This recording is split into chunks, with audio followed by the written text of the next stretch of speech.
Өнөөдөр эрлийг буулгана. Эрлийн Эрдэнэт гэж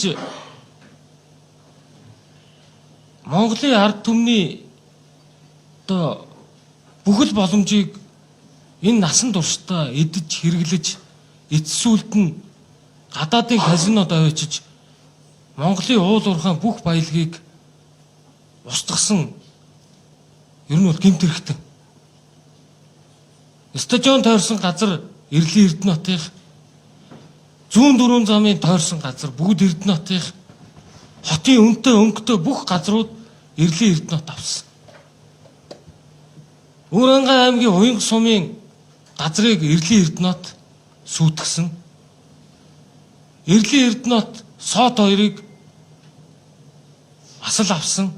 Яагаад монголчуудад Монголын ард түмний энэ олон бүх шим шүлтийн хүртчихэд шүүхэн шийдвэр гарчаад байхад тэр 800 м газар чөлөөлдөггүй.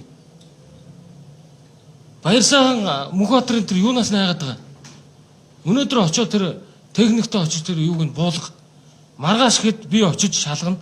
Газар дээр нь тэр замын ажил эхлэх ёстой.